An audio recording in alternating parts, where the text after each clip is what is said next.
Just look at that. Wondering what this is? First, let me welcome you to my channel. My name is Mabel and you're welcome to my kitchen.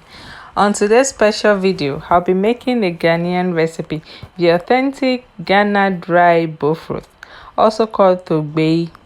It's dry puff puff in Nigeria. I love Ghanaian foods. I've always enjoyed it, and I also have a few Ghanaian friends. This is the second time I'm making this, although I've eaten it a few times from Ghanaian restaurants. So please subscribe. If you haven't subscribed, please click the red subscribe button. Also, make sure to watch the video till the end. Thank you. Now let me show you how it is done. First, we need flour.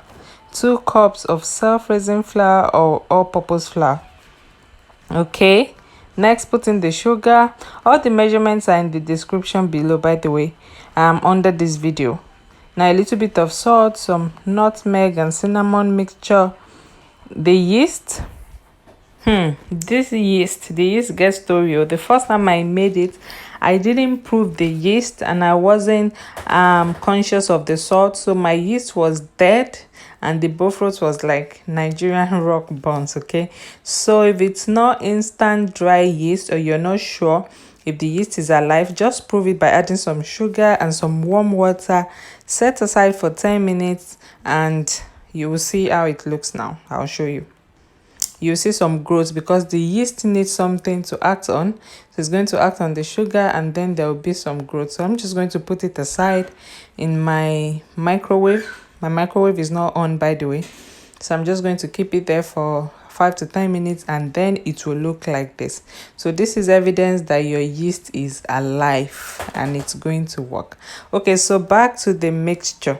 Add in the butter and mix well. Yeah, I'm just going to use a little bit of butter. The measurement is in the description. Mix this very well. Combine well together. Yeah, so combine well together and just set it aside. So I'm going to put this aside and then mix the wet ingredients. Okay.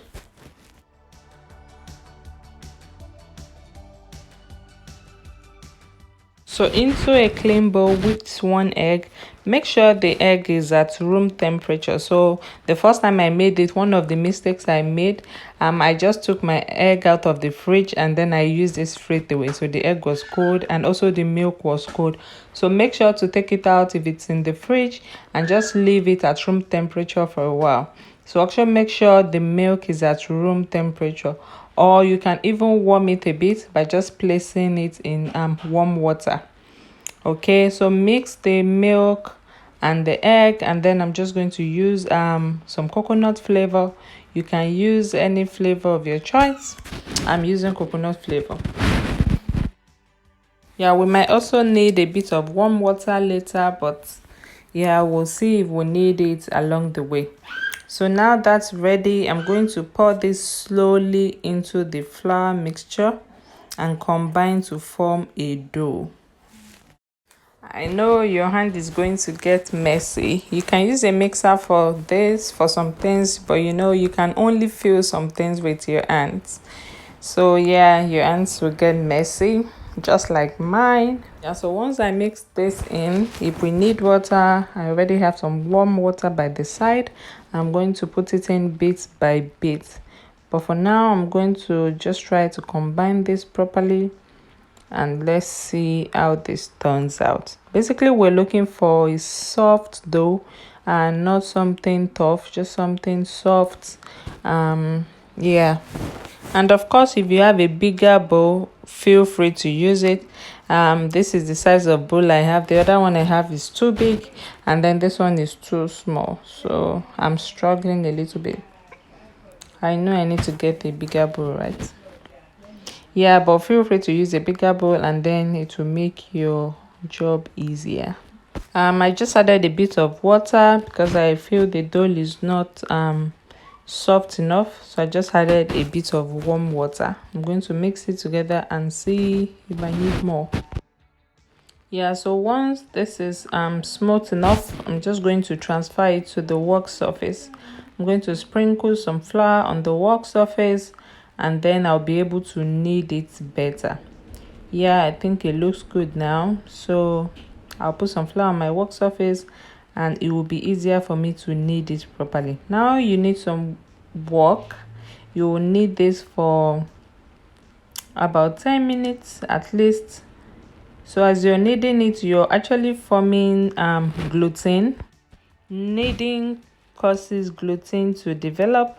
The more the dough is mixed, the more gluten is formed, and this causes the dough to become elastic and stretch. Okay, so I'll set it aside to rest for about 10 minutes while I prepare other things. So line a plate with flour. We're going to put the rolled dough on it.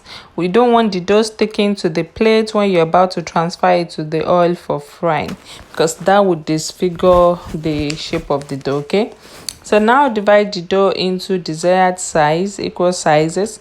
I'll be dividing this into 8 pieces, I figure.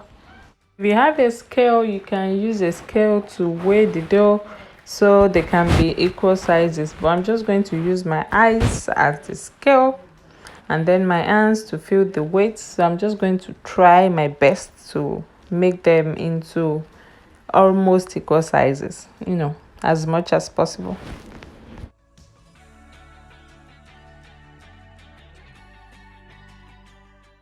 Yeah, so I'm just trying to work out the sizes. I'm trying to make sure the sizes are very similar, if not the same. Okay, so once that's ready, I'm going to start shaping each one. So I'll start to shape each one. I'm trying to get a very small circle, almost a perfect circle if I can. I'm just trying to get the sizes right. Okay, so the first one. So smoothen it in your palms, then pinch the edges together. Once the plate is on the work surface, pinch the edges together and then roll it on the surface. So you can also roll it with the size of your palm this way. Yeah, just like that. Yeah, you can roll it with the side of your palm and the shape is almost perfect. It's very, very close to what I'm going for. So that's good.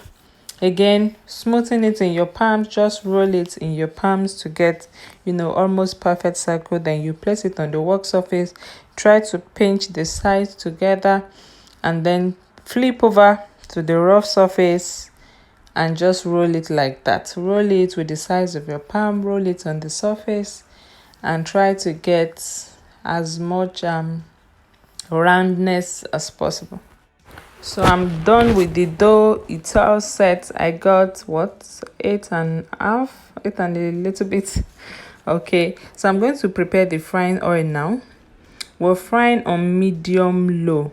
So the highest number for my cooker is 9. I'm frying on 5.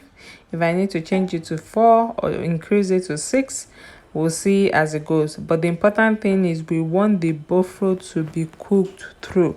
You don't want it to be burnt outside while the inside is raw and uncooked or undercooked. So we want it to cook through, so you're going to cook on medium low. I mean fry, excuse me. So I'm using a small pot so as not to waste oil. Okay, so try not to overcrowd the pot or the frying pan. The bofrot will almost double in size, so they need room to expand. So you want to keep it you want to keep some space.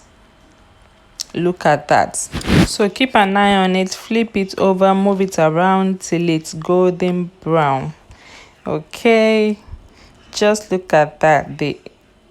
Yeah, I'm happy with the result. The oil is foamy a little bit because I added some rapeseed oil to it, so apparently it foams a little bit, but that's fine.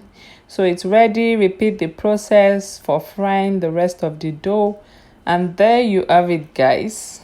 Oh my god, it's perfect. The inside is dry, the outside is inside is dry but still soft, and the outside is a bit crispy. It's perfect. I will surely make this again soon. Thank you so much for watching. Please like, share, leave a comment, and subscribe if you haven't. I will see you in my next video. My Ghanaian friends, my Ghanaian people, I salute you. This is a snack, eh? It's finger licking good. It's delicious, okay? Shout out to Sweet Ajele. Actually, I got this recipe from my channel. I just modified it a little bit. So shout out to the Ghanaian lady, Sweet Ajele. Thank you for all you do. We appreciate you. All right, bye bye.